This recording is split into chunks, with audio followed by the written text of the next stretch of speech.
Ini yang paling terkenal dari Sunan Kalijaga, namanya Kidung Rumeksa ing Wengi. Kalau zaman dulu orang Jawa disuruh dibaca kalau malam. Bahasa fenomenologi agama ini sejenis mantra. Bahasa kita namanya doa. Doa tolak balak versi Jawa. Kenapa sih kok Sunan Kalijaga tidak ngasih doa-doa yang bahasa Arab? Lagi-lagi hubungannya sama audiens. Audiennya orang Jawa. Daripada diajari bahasa Arab, mungkin bisa menirukan, tapi tidak ngerti maksudnya. Sementara doa itu kan meminta sesuatu. Minta sesuatu ya harusnya kita paham yang diminta apa. Kan sering kita itu apal doa tapi tidak ngerti artinya. Wong doa itu minta, kita tidak jelas minta apa. Kadang-kadang doa kita apalan, sambil berdoa, sambil tangannya wil-wil, sambil apa, sambil tidak jelas. Loh itu Allah yang dimintai lah, ya bingung, kamu itu minta apa? Maka Sunan Kalijaga ngasih versi Jawanya, namanya Kidung Rumeksa ing Wengi. Agak panjang, cuma saya potong bagian awal sama bagian akhir. Silahkan dipelajari sendiri. Cuma yang tak kasih tanda-tanda kuning itu bagian-bagian akhir. Menurut saya unik. Nama-nama nabi dan sahabat yang disebut oleh Sunan Kalijaga dengan kualifikasinya masing-masing. Coba perhatikan itu ya. Kita lihat sebentar. Otakku adalah sis. Nabi sis. Bayangkan hubungannya apa Nabi sis sama otak. Nabi Sis ini dikenal sebagai mbahnya tradisi yang oleh Syed Hussein Nasr disebut Saintia Sakra, manusia ilmu sakral. Sis dikenal sebagai manusia bijaksana yang pertama. Nabi Sis ini anaknya Nabi Adam yang ke-6. Nabi Sis ini lahir sendirian. Nabi Adam itu anak pertama, kedua, ketiga, keempat, kelima itu kembar. Nabi Sis tok yang sendirian. Setelah itu yang ketujuh dan seterusnya kembar lagi. Itu Nabi Sis. Nanti di dalam Khazanah Jawa, Nabi Sis ini diceritakan beliaulah yang melahirkan orang-orang utama yang oleh tradisi kuno dikenal karena pinter, bapaknya pinter, anak-anaknya juga pinter, dikenal sebagai dewa-dewa. Itu Nabi Sis. Terus pangucapku ya Musa. Kalau ini masuk akal. Musa kan dikenal sebagai kalimullah, teman ngobrolnya Allah. Maka kata-kataku ini kayak Musa. Nafasku Nabi Isa.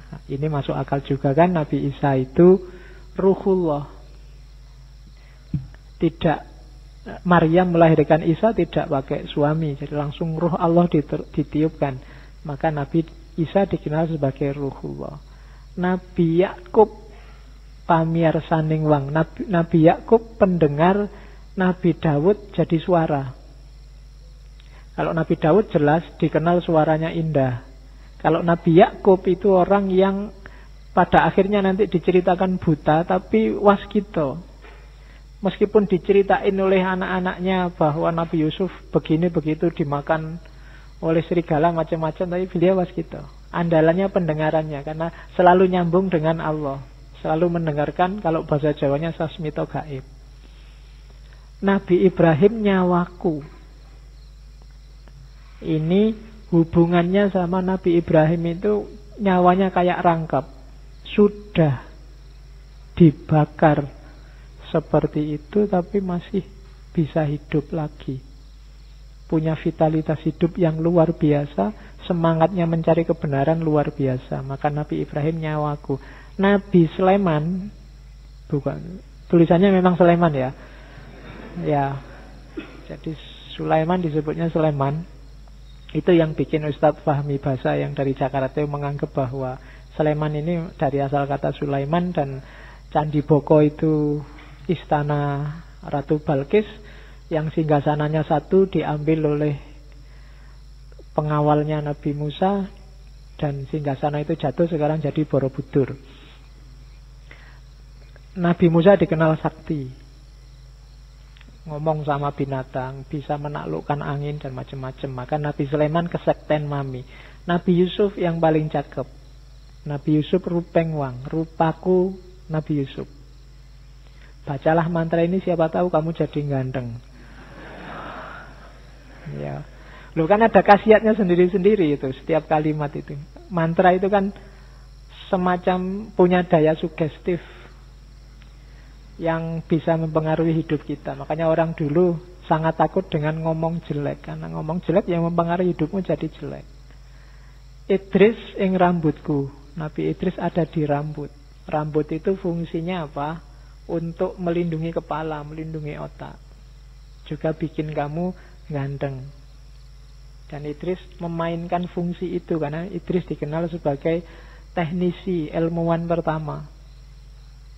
Ilmu yang melindungi hidup kita. Itu Idris. Ali, Abu Bakar, Umar, Utsman. Ali kulitnya, Abu Bakar darahnya, Umar dagingnya, Utsman tulangnya. Teladanilah dari 4 khalifah ini dengan karakternya masing-masing dalam hidupmu. Seraplah etos religius keberagamaan mereka. Ali di kulit, Abu Bakar di darah, Umar di daging, dan Utsman di tulang. Sumsumnya Fatimah, Siti Aminah, Bayuning Angga. Ini semacam ngomong jasmaniah sama rohaniah. Sumsum itu kan semacam pendukung hidup dayanya. Itu mirip kayak Fatimah. Dan jasmaniah, Ibunda Aminah itu jasmaniahnya lah yang mendukung rohani. Beliaulah yang jadi pelantaran lahirnya Nabi Muhammad. Maka Ayub jadi ususnya. Nabi Ayub itu ususnya dawa kalau bahasa Jawanya. Tangguh sekali. Dapat cobaan seberat itu masih bisa ngatasi. Maka Ayub ing ususku, Nabi Nuh ing jantungku. Nabi yang 900 tahun lebih dakwah dan tidak putus asa, sampai dikenain bencana banjir luar biasa, punya daya hidup yang luar biasa. Maka Nabi Nuh ada di jantungku. Nabi Yunus adalah ototku. Nabi Yunus punya kekuatan yang dahsyat untuk bertahan di dalam perutnya ikan. Itu maka Nabi Yunus dianggap manifestasi kekuatan jasmaniah ototnya. Terus mataku Muhammad Nabi, yang ngerti mana benar mana salah. Itu pedoman kita hanya Nabi Muhammad. Pamuluku Rasul. Ini agak dibedakan ya, Muhammad sama Rasul. Muhammad sebagai manusia dan Muhammad sebagai Rasul. Kalau sebagai Rasul, levelnya lebih tinggi dari manusia. Mereka yang bisa komunikasi langsung dengan Allah. Makanya Muhammad Rasulku, dan semuanya itu di bawah naungan Adam dan Hawa. Sumbernya manusia semua dari sana. Dan kalimat terakhirnya, sampun pepak sak katai para nabi dadiya sarira tunggal. Hidup kita, seraplah semua energi, semua kekuatan dari para nabi, para sahabat tadi, sehingga utuh dadiya sarira tunggal. Teladani mereka semua secara fisik, dan semangat energinya masukkan ke rohanimu. Utekmu Sis, kata-katamu Musa, rohmu Isa, pendengaranmu Yakub, suaramu Daud, nyawamu Ibrahim, dan seterusnya. Itu kalimat-kalimat dari Kidung Rumeksa ing Wengi. Saya tidak tahu kalau kalian baca ini ampuh apa ndak, karena kalian pinter. Orang pinter itu biasanya gampang ragu-ragu, dan orang ragu-ragu itu ndak ampuh. Ya, susah. Kenapa orang biasa lebih gampang sakti? Karena mereka yakin. Keyakinan. Bahkan saya yakin kamu berdoa pun mungkin, kenapa doamu jarang dikabulkan? Karena kalau kamu berdoa, keyakinanmu nggak full. Kamu nggak berani berdoa, ya Allah semoga aku lulus cum laude.